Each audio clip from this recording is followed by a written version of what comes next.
ನನ್ನೆಲ್ಲ ಪ್ರೀತಿಯ ವೀಕ್ಷಕರಿಗೆ ನನ್ನ ಪ್ರೀತಿಯ ನಮಸ್ಕಾರಗಳು.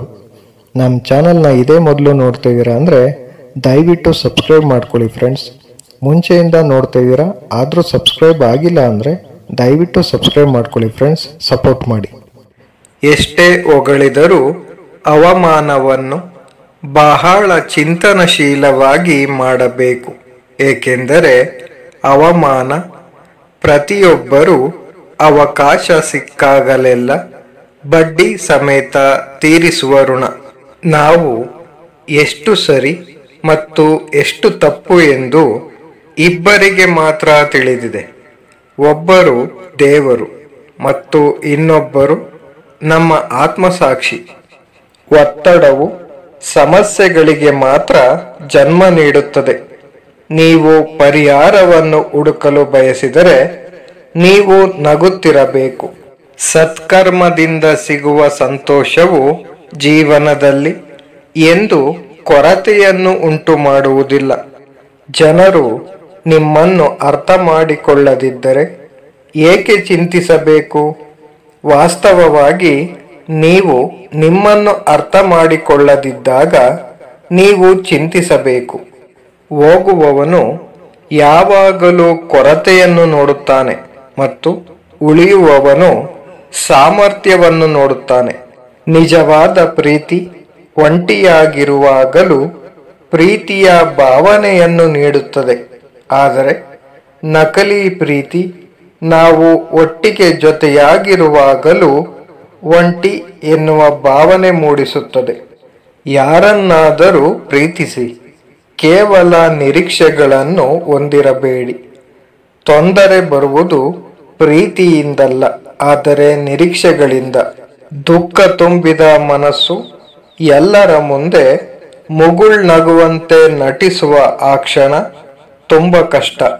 ನೀವು ಯಾರಿಗೆ ನೋವು ಕೊಡುತ್ತೀರೋ ಅವರಿಗೆ ಕೃಷ್ಣ ಜ್ಞಾನ ಎಂದು ಹಕ್ಕನ್ನು ನೀಡುತ್ತೀರಿ.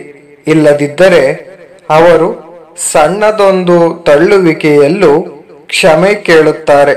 ಜೀವನದಲ್ಲಿ ಏನೇ ನಡೆದರೂ ಒಳ್ಳೆಯದಕ್ಕಾಗಿಯೇ ಕೆಟ್ಟ ಸಮಯಗಳು ಬರುತ್ತವೆ.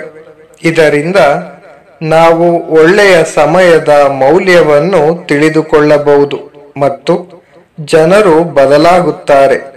ಇದರಿಂದ ನಾವು ಅವರ ನಿಜವಾದ ಮುಖಗಳನ್ನು ಗುರುತಿಸಬಹುದು. ಅವರು ಏನು ಮತ್ತು ನಾವು ಏನೆಂದು ಭಾವಿಸಿದ್ದೇವೆ. ದೇಹದಲ್ಲಿ ಸೌಂದರ್ಯವಿಲ್ಲ.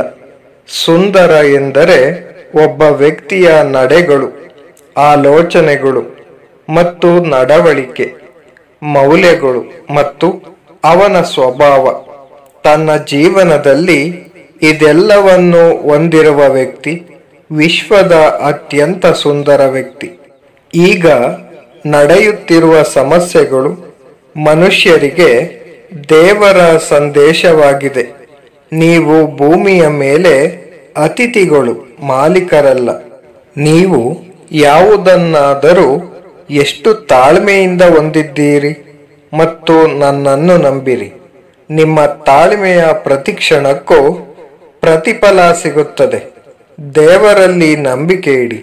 ದೇವರು ಮಾತ್ರ ದಿಕ್ಕು ತೋರಿಸಬಲ್ಲ. ಆ ದಾರಿಯಲ್ಲಿ ನಡೆಯುವುದು ನಮ್ಮ ಕೆಲಸ. ಮತ್ತು ವಾಸ್ತವದಲ್ಲಿ ನೀನು ನಡೆಯಲು ಬಯಸದಿದ್ದರೆ ದೇವರನ್ನು ದ್ವೇಷಿಸುವುದು ವ್ಯರ್ಥ. ಹೆಮ್ಮೆ ಬರಲು ಬಿಡಬೇಡಿ ಮತ್ತು ಸ್ವಾಭಿಮಾನವನ್ನು ಬಿಡಬೇಡಿ. ಅಹಂಕಾರವು ನಿಮ್ಮನ್ನು ಎಂದಿಗೂ ಇರಲು ಬಿಡುವುದಿಲ್ಲ ಮತ್ತು ಸ್ವಾಭಿಮಾನವು ನಿಮ್ಮನ್ನು ಎಂದಿಗೂ ಬೀಳಲು ಬಿಡುವುದಿಲ್ಲ.